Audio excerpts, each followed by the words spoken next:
Young at heart वाला लेके चलूंगा।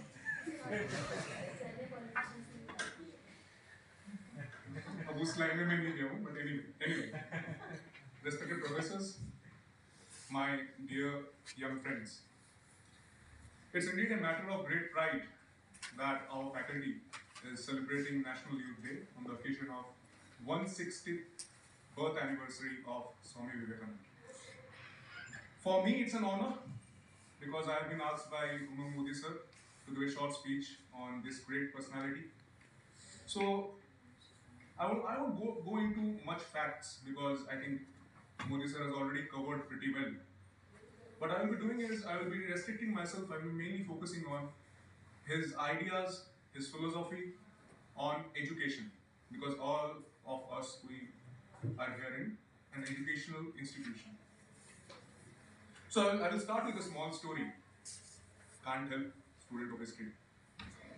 Anyway, so in the 1890s, there were two Indians who were traveling from Yokohama in Japan, a city, to Vancouver in Canada. They were on a ship. One was a small trader and another was a simple looking man. Now, obviously they met, they started discussing about life in India under colonial rule, British were dominating and all these things.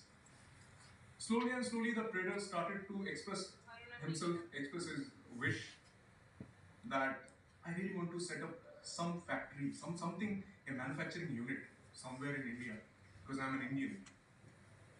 Because at that point of time, you will be knowing that that was a time when the capital, the Indian capital, was mainly under the control of the British. So the simple looking man, the other man, he said, "Ki, you look very passionate, sir. You look very passionate about making something made in India, right?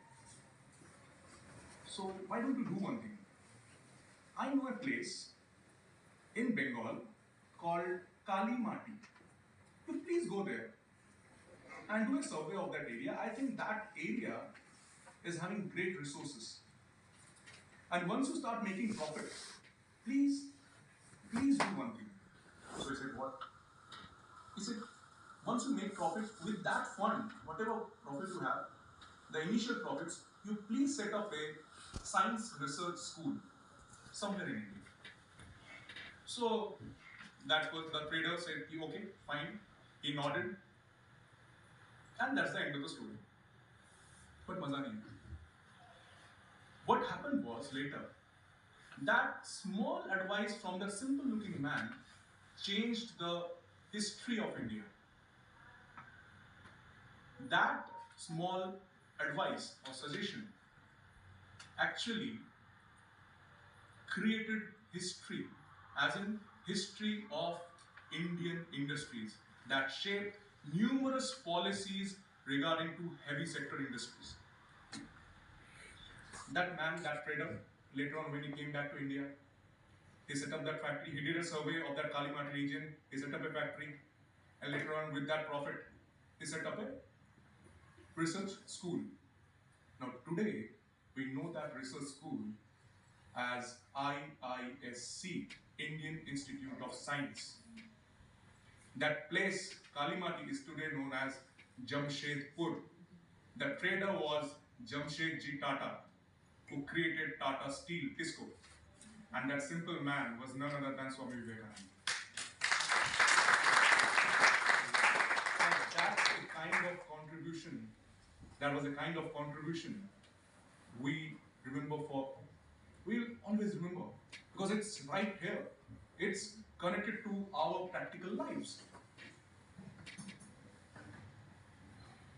Now, most of us today know him, Vivekananda, Swami Vivekananda, as a dharmic guru, a spiritual guru, a philosopher. But what we don't know was his immense love for the subject of science and obviously knowledge.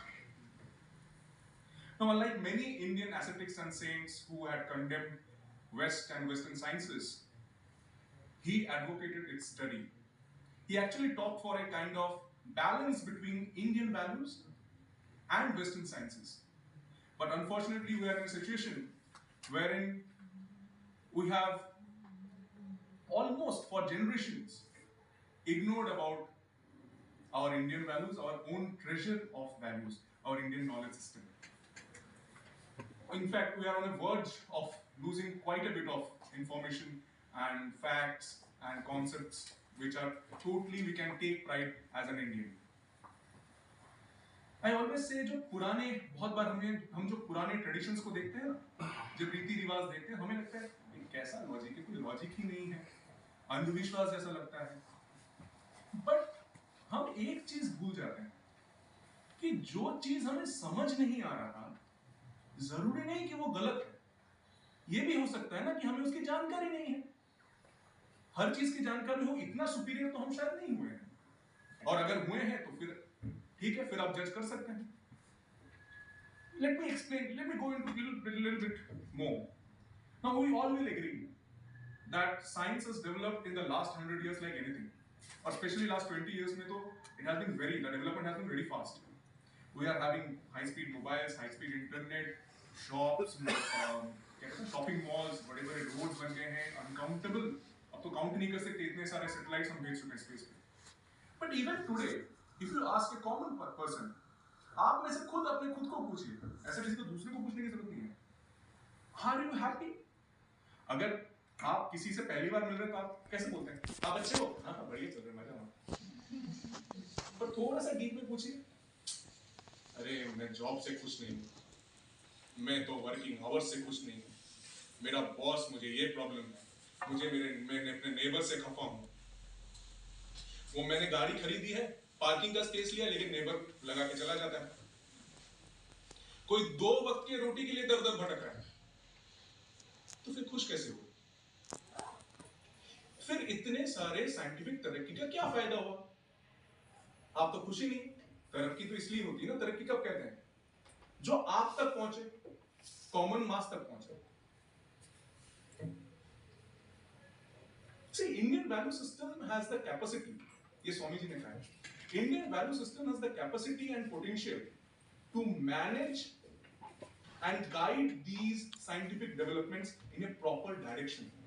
ये western sciences को guide करने की बहुत जरूरत है। Western science बहुत ज्यादा तरक्की की उन्होंने, लेकिन उनको एक गाइडिंग फोर्स चाहिए जो इंडियन वैल्यू सिस्टम और इंडियन नॉलेज सिस्टम दे सकता है। Let's say Indian value system में मैं बहुत बेसिक सिंपल चीजें बताऊंगा, मैं कोई वेदांत अद्वैत ये सब बात नहीं करने वाला, ये बड़ी बड़ी फिलोसॉफीज है। मैं सिंपल कहूंगा, इंडियन वैल्यू सिस्टम में क्या है? सैक्रिफाइस। और सैक्रिफाइस एक ऐसा वर्ड है जो वेस्टर्न